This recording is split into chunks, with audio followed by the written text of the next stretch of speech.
अच्छा बच्चे बिगड़ते चले जा रहे हैं तेजी के साथ। ये नौजवान बच्चे, ये नौजवान बच्चियां और बहुत तेजी के साथ ये नौजवान लड़के ये समझते हैं ये इनकी आंखें। नहीं नहीं मेरे दोस्त, ये तेरी आंख नहीं है।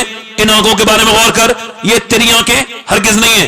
जो जिस हाल में मरेगा उसी हाल में उठाया जाएगा। ये तेरी आंखें अल्लाह की अमानत, तेरे हाथ अल्लाह की अमानत, तेरे पांव अल्लाह की अमानत, एक एक लम्हा जिंदगी का एक एक सेकंड अल्लाह की अमानत है। इसी को जरा गौर करें, तवज्जो करें। एक एक मिनट ये आंखें कयामत के दिन बोलेंगी और ये क्या कहेंगी?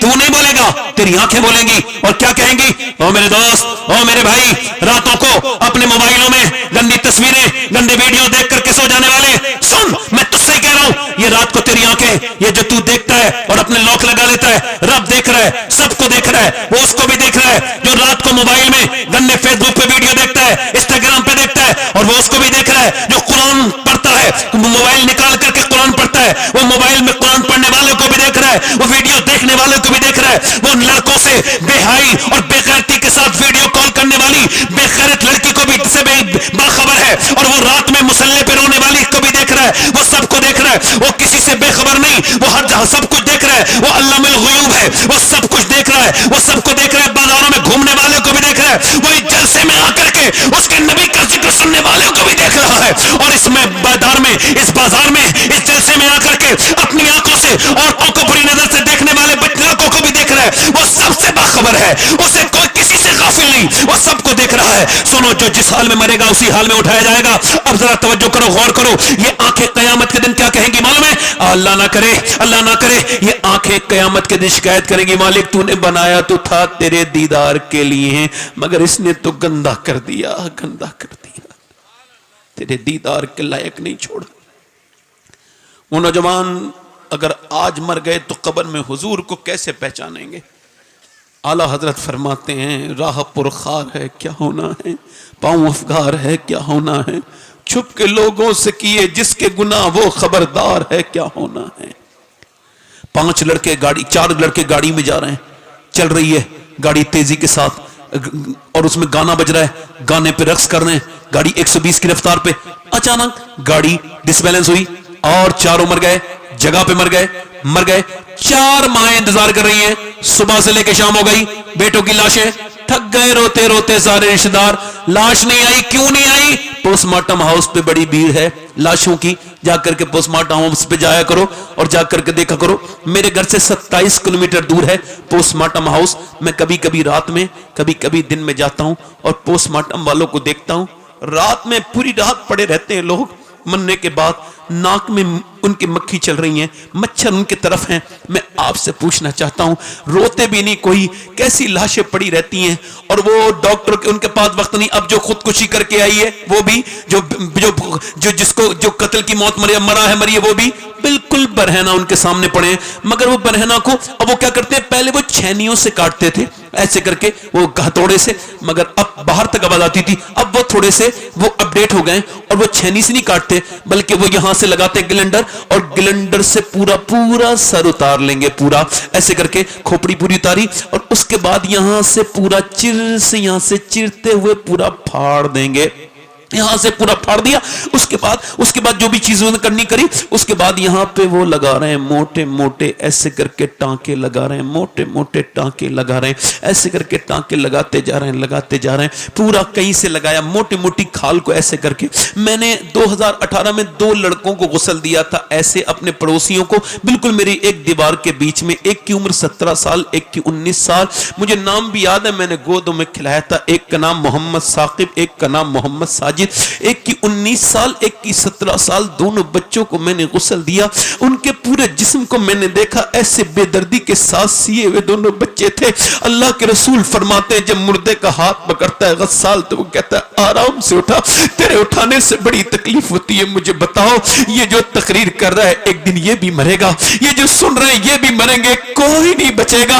अल्लाह ना करे किसी की पोस्टमार्टम की दुआ किया करो, या अल्लाह खैरियत वाली मौत मदीने में अता करना मेरे मालिक, ईमान वाली मौत अता करना। नौजवानों, हजरत अब्दुल्लाह इब्न मुबारक कहते हैं, मैं काबे का तवाफ कर रहा हूं तो मैंने دیکھا ایک آدمی آیا ہے رکن یمانی پہ کہہ رہا ہے یا اللہ میرا ایمان پہ خاتمہ کرنا, رکن عراقی پہ کہہ رہا ہے یا اللہ میرا ایمان پہ خاتمہ کرنا, رکن شامی پہ کہہ رہا ہے یا اللہ میرا ایمان پہ خاتمہ کرنا, وہ رکن مسجد پہ کہہ رہا ہے یا اللہ میرا ایمان پہ خاتمہ کرنا, مقام ابراہیم پہ رو رو کے کہتا ہے یا اللہ میں ایمان پہ مروں, میرا ایمان نہ چھنے مرتے وقت. اور وہ 3 دن لگاتار یہی دعا کر رہا تھا. میں نے اس سے پوچھا, عبداللہ بن مبارک کہتے ہیں میں نے پوچھا کہ تجھے کوئی اور دعا یاد نہیں, ایک ہی دعا کیوں کرتا ہے, 3 دن سے تجھے دیکھ رہا ہوں. کہنے لگا حضور بات یہ ہے کہ میرے 2 بھائی, ایک نے 40 سال اذان پڑھی تھی اللہ کی رضا کے لیے, ایک نے 35 سال, مگر جب دونوں مرے ہیں تو ان کا ایمان پہ خاتمہ نہیں ہوا, نصرانیت پہ مرے ہیں, عیسائی بن کے مرے. کہا کیوں؟ کہا دونوں کی آنکھیں گندی تھی, بری بری نظروں سے دیکھتے تھے. امام حسن بصری کے سامنے سے ایک جنازہ گیا, وہ بڑا پڑھا لکھا آدمی تھا, کوئی آپ نے اس کو دیکھا بے ہوش ہو گئے, ہوش میں آئے, کہنے لگے لوگوں یہ اپنے وقت کا عالم تھا مگر اس کی آنکھیں پاک نہیں تھی, یہ نصرانی ہو کے مرا ہے. میرے سامنے جتنے لوگوں کے ایمان پر خاتمے نہیں ہوئے ہیں ان کی نگاہیں پاک نہیں تھی. اعلی حضرت سے پوچھا نیک کون ہے؟ فرمانے لگے نیک وہ ہے جو تنہائی میں نیک ہے. آج کے زمانے میں وہ نیک ہے جو فیس بک پہ گندی تصویریں نہیں دیکھتا. وہ میرا بھائی, میرے نوجوان کیا سمجھتا ہے, خدا نہ کرے مرتے وقت تیرا ایمان چھن جائے, اللہ نہ کرے میرے دوست, میرے بھائی کیا جواب دے گا اپنے رب کو؟ تیری آنکھیں تو بالکل شرم نبی, خوف خدا یہ بھی نہیں وہ بھی نہیں. بول کیا کرے گا میرے دوست, میرے بھائی اتنی راتوں کو گندی تصویریں دیکھنے والے, کہ تجھے دنیا مذاق لگتی ہے؟ نہیں نہیں, یہ دنیا کا بننا بھی مذاق نہیں ہے, تیرا پیدا ہونا بھی مذاق نہیں ہے. اللہ فرماتا ہے میں نے تمہیں زندگی دی ہے آزمائش کے لیے, ایک ایک لمحہ آزما رہا ہے, وہ رات کو بھی آزما رہا ہے, وہ دن کو بھی آزما رہا ہے, وہ سب کو دیکھ رہا ہے. وہ میرے بھائیوں, وہ میرے دوستوں, آج اس محفل میں اس عرص جمال ملت میں اپنی زندگی کو لاؤ اور کہو آج کے بعد ہم یہ وعدہ کرتے ہیں اپنی آنکھوں سے کبھی گندی تصویریں نہیں دیکھیں گے, اپنی آنکھوں سے کبھی گندگی نہیں کریں گے, اپنی زندگیوں کو تبدیل کرو. یاد رکھو موت کا کوئی بھروسہ نہیں ہے. ادھر دیکھو میری طرف دیکھو, مجھ سے مفتی صاحب قبلہ نے ایک بات کا حکم کیا, اس کی طرف آتا ہوں. دیکھو میری بہنوں کو سمجھاؤ, اپنی بیٹیوں کو سمجھاؤ. ایک صحابیہ ہے وہ دعا کر رہی ہے یا اللہ میرے نبی جنگ جیت جائیں. میرے حضور اچھا اس کا باپ بھی جنگ میں, مگر یہ نہیں کہہ رہی میرا باپ بچ جائے, نہیں, کسی نے آ کر کہا حضور تو جنگ جیت گئے مگر تیرا باپ شہید ہو گیا. اب باپ کی موت کی خبر جس نے سنی ہوگی اس کو تھوڑا احساس ہوگا نا. میں نے 25 سال پہلے سنی تھی اپنے ابو کی خبر, آج تک ویسے ہی ہے. جب بھی ان کو یاد کرتا ہوں دل میرا زخم ہرا ہو جاتا ہے. خدا کی عزت کی قسم کھا کے کہتا ہوں اس منبر پر, جس کا باپ زندہ ہے وہ اسے اس کا ادراک ہو ہی نہیں سکتا ہے. باپ کے مرنے کے بعد ہی لوگ کرتے ہیں, ٹھنڈی مٹی سے روتے ہیں, اس کے جیتے جی اس سے کبھی کھانے کو نہیں پوچھتے, مرنے کے بعد دنیا کو کھلاتے ہیں. اس بر صغیر میں ماں کے مرنے کے بعد ماں کے لیے روتے ہیں لوگ, ٹھنڈی مٹی سے لپٹ کے جیتے جی اس کو پریشان کرتے ہیں. 7 مہینے ہوئے میری امی کو میں نے قبر میں رکھا ہے. اللہ میری ماں کی مغفرت کرے. پہلے میں گھر میں جاتا تھا, مجھے گھر بنا بھرا ہوا لگتا تھا, اب مجھے گھر اپنا بھرا ہوا نہیں لگتا. ماں باپ جس گھر میں بیٹھے ہوں اگر اس میں کچھ بھی نہ ہو, صرف ماں باپ بیٹھے ہوں, گھر بالکل کچا ہو, پھر بھی محل سے خوبصورت لگتا ہے, اور وہ گھر کاٹنے کو دوڑتا ہے جس میں ماں باپ نہ ہو. ماں کی دعائیں لیا کرو, باپ کی دعائیں لیا کرو. اگر آپ یہ کہیں گے مفتی محبوب صاحب قبلہ عاشق رسول نہیں ہیں تو آپ کے ایمان پہ کوئی فرق نہیں پڑے گا. حالانکہ آپ کو ایسا کہنا نہیں چاہیے, گناہ ہے. اگر آپ کہیں مولانا مشاہد صاحب, شفیق اللہ چتربیدی صاحب, غلام نور مجسم ابھی آئے ہیں, وہ عاشق رسول نہیں ہے, کوئی فرق نہیں پڑے گا. مگر میں جس کا ذکر کرنا ہوں اس کے بارے میں آپ نے سوچ بھی لیا تو ایمان پہ فرق پڑے گا. اس کا نام سیدنا اویس قرنی ہے, جسے حضور نے اپنی زبان سے فرمایا اویس میرا عاشق ہے. مدینے کبھی انہوں نے حضور کو کبھی دیکھا؟ جب کوئی مدینے سے آتا ہے تو پوچھتا ہے, ہم تو پوچھتے ہیں مدینہ کیسا ہے, وہ پوچھتے تھے مدینے والے کا کیسا چہرہ ہے, حضور کی آنکھیں کیسی ہیں. حضور جب دن بھر بکری چراتے ہیں, کیا کرتے ہیں بولو جلدی بولو, دن بھر کیا کرتے ہیں, بکری چراتے ہیں, اور شام کو ماں کا خیال رکھتے ہیں. اور جب کوئی مدینے کے سے آتا ہے تو تڑپ جاتے ہیں. مکے سے جب کوئی آتا ہے پوچھتا ہے آنے والے بتا تو میرے حضور کا چہرہ کیسا ہے. جب روتا دیکھا ماں نے, ماں فالج میں مبتلا ہے, فالج زدہ ہے, ماں کہتی میرے بیٹے کیا بہت محبت کرتا ہے تو, اپنے اپنے نبی سے واصف علی واصف فرماتے ہیں محبت بولنے کے لائق نہیں چھوڑتی، خاموش کر دیتی ہے۔ اویس قرنی خاموش ہو گئے۔ ماں نے کہا کیا دیدار کرنا چاہتا ہے؟ پھر تو پھوٹ پھوٹ کے روئے۔ ماں سے کہنے لگے ماں تجھے چھوڑ کے نہیں جاؤں گا، تیرا کوئی خیال رکھنے والا نہیں ہے، نہیں جاؤں گا۔ میرے نبی نے فرمایا جس کے ماں باپ زندہ ہو وہ جہاد پہ بھی نہ جائے میرے ساتھ، وہ اپنے ماں باپ کا خیال رکھے۔ میری ماں میں نہیں جاؤں گا۔ اللہ اکبر۔ ماں نے کہا میں 3 پہر کی اجازت دیتی ہوں، جا چلا جا چلا جا۔ ماں نے اجازت دی، مدینے کی طرف چلے۔ میرا امام کہتا ہے اور سفر میں تو استخارہ کر لیا کرو، مگر مدینے کے سفر کی استخارے کی ضرورت نہیں۔ شکر خدا کے آج گھڑی اس سفر کی ہے جس پر نسان جان فلاح و ظفر کی ہے۔ کبھی بھی اقبال مدینے نہیں گیا، نہ حضرت مجد الفسانی کبھی مدینے گئے۔ دونوں ایک ہی بات کہتے تھے ہم حضور کو منہ دکھانے کے لائق نہیں، کس منہ سے جائیں گے حضور کے سامنے؟ مگر میرا امام گیا تو خالی اکیلا نہیں گیا، ہم غلام گنہگاروں کے لیے راستہ بھی نکال کے گیا۔ فرماتے ہیں عرض کرتے ہیں تجھ سے چھپاؤں منہ تو کروں کس کے سامنے؟ کیا اور بھی کسی سے توقع نظر کی ہے؟ مجرم بلائے آئے ہیں، جاؤ کا ہے گواہ، پھر رد ہو کب یہ شان کریموں کے گھر کی ہے۔ حضرت اویس قرنی مدینے کی طرف جا رہے ہیں، مدینے کا سفر ہے اور میں نمدیدہ چلا ہوں ایک مجرم کی طرح میں جانب طیبہ۔ مدینے پہنچے، داتا لاہوری کہتے ہیں حضور کے دروازے پہ جا کے عرض کرتے ہیں کہ اللہ کے رسول تشریف رکھتے ہیں؟ اندر سے آوازیں نہیں، کون؟ میں ایک چرواہا ہوں، بکری چراتا ہوں، نبی کا دیدار کرنے آیا ہوں، میری ماں فالج میں مبتلا ہے، کیا حضور ہیں؟ کہا نہیں حضور صبح تشریف لائیں گے، ٹھہر جاؤ مسافر، صبح صحابی بن کے چلے جانا۔ باہر سے رونے کی آواز آئی، کوئی سسکنے لگا، کسی کی ہچکیاں بن گئی۔ کہا کیوں روتے ہو؟ کہا اس وجہ سے میری ماں بیمار ہے، میں رک نہیں سکتا ہوں۔ حضور آئے تو کہہ دینا ایک چرواہا آیا تھا آپ کا دیدار کرنے کے لیے، مگر ماں کی وجہ سے واپس جا رہا ہے۔ یا رسول اللہ اٹھ کر تو آ گئے ہیں تیری بزم سے، مگر دل ہی جانتا ہے کہ کس دل سے آئے، کیسے لوٹے ہوں گے اویس قرنی مدینہ چھوڑ کے۔ میرا امام کہتا ہے پھر کے گلی گلی تباہ، ٹھوکریں سب کی کھائے کیوں؟ دل کو جو عقل دے خدا تیری گلی سے جائے کیوں؟ مدینہ کیسے چھوڑا ہوگا، کیسے آئے ہوں گے؟ مگر جب وہ آ گئے بے خبر ہو غلاموں سے، وہ آقا کیا ہے صبح تشریف لائے سرکار۔ فرمایا میرے دروازے پہ بڑی خوشبوئیں پھیلی ہیں۔ عائشہ کون آیا تھا؟ کون آیا تھا؟ کون؟ کہا حضور کوئی اویس نام کا آدمی آیا تھا، بکری چرانے والا، کپڑے اس کے پھٹے ہوئے تھے، آپ کے دیدار کے لیے حاضر ہوا تھا۔ یا رسول اللہ ماں کا فرما بردار تھا، روتا ہوا چلا گیا، کہتا ہے حضور آ جائیں۔ عرض کر کے گئے تو میرے لیے میرا سلام کہہ دینا، دعا کرا دینا۔ نبی نے فرمایا میرا ممبر لگاؤ صحابہ، ممبر لگایا۔ فرمایا صحابہ میرا ایک عاشق ہے، اس نے کبھی میرا دیدار نہیں کیا، اس کا نام اویس ہے، اے علی تم اس سے دعا کرانا، عمر تم اس سے دعا کرانا، قیامت کے دن جب وہ جنت میں جائے گا اللہ فرمائے گا ٹھہر جا، وہ ٹھہرے گا۔ اللہ فرمائے گا ادھر جہنمی کھڑے ہیں میرے محبوب کے امتی، ان کی طرف اشارہ کر، وہ اشارہ کرے گا، اس کے اشارے سے جہنمی جنتی بن جائیں گے۔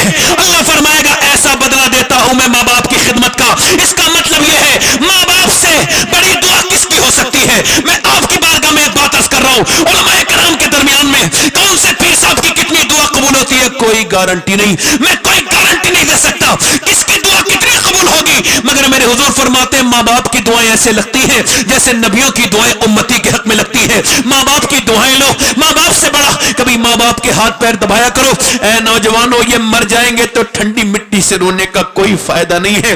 یہ باپ اس دن نہیں مرتا ہے جس دن اس کی موت آتی ہے، اس دن مرتا ہے جب اس کا بیٹا اس کے خلاف الٹی سیدھی بات کرتا ہے، اس سے کہا تیرا باپ مر گیا، اسی صحابیہ سے کہا تیرا باپ شہید ہو گیا، اور تیرے باپ کے ساتھ تیرا بھائی بھی شہید ہو گیا، اب 2 موتیں ہیں اور تیرا بیٹا بھی شہید ہو گیا۔ وہ اپنی چادر سنبھال کے نکلی اور نکلنے کے بعد لوگ دیکھ رہے تھے باپ کے پاس جائے گی، میدان جنگ کی طرف کو چلی ہے، اللہ کے رسول کی طرف کو چلی ہے۔ کسی نے سوچا، کوئی کہتا ہے کہ نہیں بھائی کی طرف جائے گی، کوئی کہتا نہیں بیٹے کو دیکھے گی، مگر ماں نے نہ بیٹے کو دیکھا نہ بہن نے بھائی کو دیکھا، ادھر چلی گئی جدھر حضور ہے۔ جب سرکار کو کے پاس گئی، حضور نے اس کو پہچانا، دعا کی اللہ تجھے صبر دے، تیرا باپ تیرا بھائی تیرا بیٹا شہید ہو گیا، اللہ تجھے صبر دے۔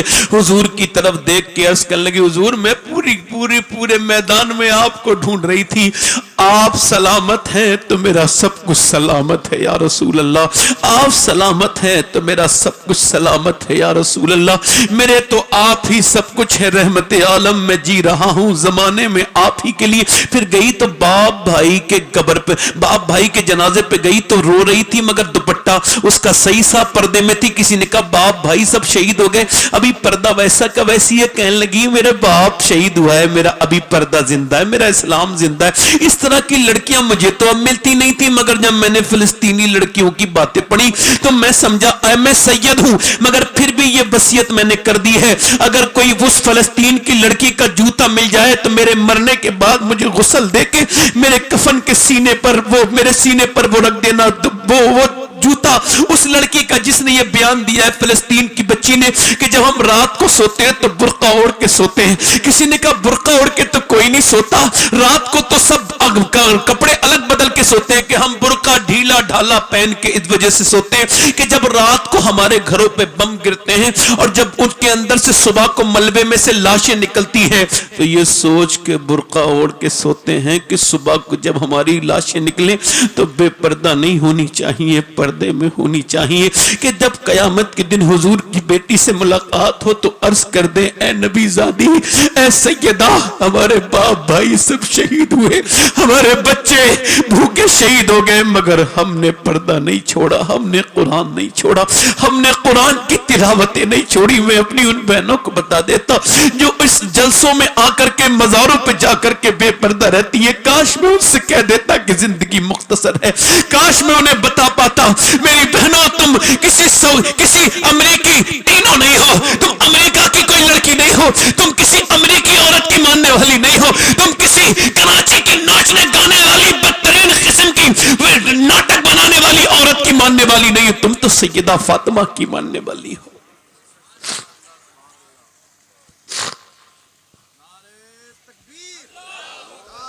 काश मैं अपनी बहनों को बता देता।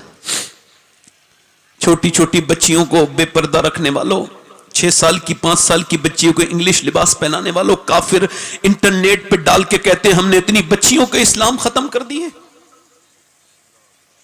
नींद नहीं आती रात को कभी कभी, या अल्लाह क्या जवाब दोगे कयामत के दिन नबी को, मेरे रसूल को क्या जवाब दोगे? अगर हुजूर ने पूछ लिया, हुजूर ने पूछ लिया कि तुमने उन लड़कियों के साथ क्या किया जो जा रही थी तेजी के साथ। 6 साल की बच्ची को, ये उलमा बैठे इनके सामने अर्ज कर रहा हूं, मैंने 10 साल की बच्ची को आज से 12 साल पहले कहा था इसे इंग्लिश लिबास पहना रहे हो।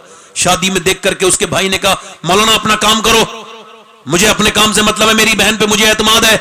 मैंने कहा तू जाहिल है, तेरी बहन ज्यादा एतमाद के लायक है या नबी की बेटी ज्यादा एतमाद के लायक है? बोल, जाहिल आदमी है तू, बिल्कुल जाहिल है, बदतमीज है, बदतरीन किस्म का इंसान है। और आज 2024 में उसकी बहन आज गैर मुस्लिम के घर में है। 6 साल की बच्ची को इंग्लिश लिबास पहनाया, उसे दुनियादारी सिखाई, उसे सिखाया नहीं। सुनो मेरे भाइयों, सुनो मेरे दोस्तों, याद रखो, बचपन में तालीम करवाओ बचपन में अपनी बेटी को कि 6 साल की मेरे 6 साल की बच्ची है, कुरान पढ़ रही है, कुरान पढ़ते पढ़ते मदीने में उसके सर से दुपट्टा गिर गया। अल्लाह के रसूल सल्लल्लाहु अलैहि वसल्लम के गुलामों, अम्मा आयशा फरमाती हैं एक औरत ने मर्दों का जूता पहना था, हुजूर ने उस पर लानत फरमाई। औरतें वो गुनहगार हैं जो लड़कियों को इंग्लिश लिबास पहनाती हैं, बचपन से उन्हें इस्लामी लिबास पहनाए। और ये सैयदा की जिंदगी देखें, एक लड़की कुरान पढ़ रही है, कुरान वो पढ़ रही है जिसके नाना पे कुरान नाजिल हुआ है, जिसका बाप कुरान का बड़ा आलिम है, जिसकी माँ कुरान की बड़ी कारिया है, कुरान पढ़ने वाली है, वो कुरान पढ़ रही है। 6 साल की सैयदा ज़ैनब कुरान पढ़ रही है, पढ़ते पढ़ते सर से दुपट्टा नीचे गिरा है। जैसी दुपट्टा नीचे गिरा है वैसी सैयदा फातिमा ने आकर के सर पे दुपट्टा रखा। सैयदा ज़ैनब ने कहा अम्मी जान आपने मेरे सर पे दुपट्टा क्यों रखा? कहा तेरे नाना नाराज हो जाएंगे। उस लड़की से नाराज हो जाते हैं जो सर पे दुपट्टा नहीं रखती है। एक तो नाना, दूसरी नाराजी। रोने लगी ज़ैनब और रोई। सैयदा फातिमा आके बोली ज़ैनब अब तो सर पे दुपट्टा है, अब क्यों रोती है? कह लगी नाना जान से कह देना इस बार माफ कर दे, अगली बार ज़ैनब अपना सर कटा सकती है मगर सर पे से दुपट्टा नहीं हटाएगी। अल्लाह अकबर, करबला का मैदान है, कट कट के लाशें गिर रही हैं। इमाम हुसैन रदी अल्लाह तआला अन्हु के बच्चों की लाशों पर घोड़े दौड़ रहे हैं। इधर इमाम हुसैन के सर को नेज़े पे चढ़ा दिया गया, उधर ज़ैनब सजदे कर रही है, सजदे पे सजदे कर रही है, उधर बेटियां सजदे कर रही है। करबला से तुमने क्या सीखा? जब सैयदा ज़ैनब के सर से दुपट्टा खींचा गया तो आपने पहले अपने अब्बा की तरफ, नजफ अशरफ की तरफ मुंह किया और कहा, मेरे अब्बा अली, मैं वही ज़ैनब हूं जब मैं चलती थी मक्के और मदीने में तो आप फरमाते थे, हसन हुसैन अपनी बहन के पांव के निशान मिटाते हुए जाओ। मैं नहीं चाहता मेरी बेटी के पांव के निशान भी कोई देखे, मगर आज आपकी बेटी के सर से दुपट्टा छीन लिया गया तो मैंने बालों से अपने सर को चक लिया है। फिर कहा, मेरे नाना, मैं वही ज़ैनब हूं जब पैदा हुई थी आपने मुझे गोद में लिए थे, आपके आंसू मेरी आंखों पे, मेरे चेहरे पे गिरे थे और फरमाया था इस ज़ैनब का चेहरा बिल्कुल अपनी नानी खतीजा की तरह है। मेरे नाना, आज आपकी ज़ैनब के सर से दुपट्टा छीन लिया गया, मैं पर्दे में हूं। इमाम ज़ैनुल आबिदीन कहते हैं, मैंने अपनी फूफी को देखा, उन्होंने 5000 किलोमीटर का सफर किया। उन्होंने करबला से लेके दमिश्क और दमिश्क से लेके मदीने तक, मगर कहीं भी सैयदा ज़ैनब ने ना तो नमाज छोड़ी ना पर्दा छोड़ा, तहज्जुद की भी पाबंदी करती थी। मेरी बहनों, कल कयामत का दिन है, तुमको जवाब देना है, एक दिन मरना है मेरी बहनों, एक दिन मौत आनी है। अपनी आखिरी बातें कर रहा हूं। देखो मेरे भाइयों, मैंने अपने बाप की कब्र पे मिट्टी डाली, मैं 11 साल का था। मैंने अपनी माँ की कब्र पे मिट्टी डाली, मैं 36 साल का था। अब मेरे बच्चे बड़े हो रहे हैं, वो मेरे ऊपर मिट्टी डालेंगे, मेरे पर मिट्टी डालेंगे, सबको मौत आएगी। एक औरत है, मूसा अलैहिस्सलाम के ज़माने में एक आदमी के पास आई, कहने लगी मुझे कुछ दे दे, मेरे बच्चे भूखे हैं। वो रोज़ ज़िना करता था। उसने कहा, मैं तो रोज़ नई लड़की चाहता हूँ, तू मुझे पसंद भी है, अच्छी लगती है, तू रात को मेरे पास रह जा, मैं तुझे दे दूंगा। उसने कहा, मैं अपना जिस्म नहीं बेचने आई, चली गई। मगर जब वापस घर गई तो बच्चे रोने लगे, कहने लगे अम्मा क्यों कुछ लेके आई? एक बच्चा बेहोश होकर गिर गया। वो गई और कहने लगी तुझे जो करना वो कर लेना, रात को अभी कुछ दे दे। उसने रात को उसे कुछ दे दिया, उस खिला के बच्चों को। शाम को आई, बिल्कुल दरवाजा बंद है, कोई नहीं है। वो जिना करने के लिए रोज जाता था, ऐसे ही आज जिना करने के लिए जा रहा है, उसकी तरफ बढ़ रहा है जिना करने के लिए। ऐसे आगे जाके उसने उसके हाथ लगाना चाहा, हाथ अभी ठीक से टच नहीं हुआ है, वो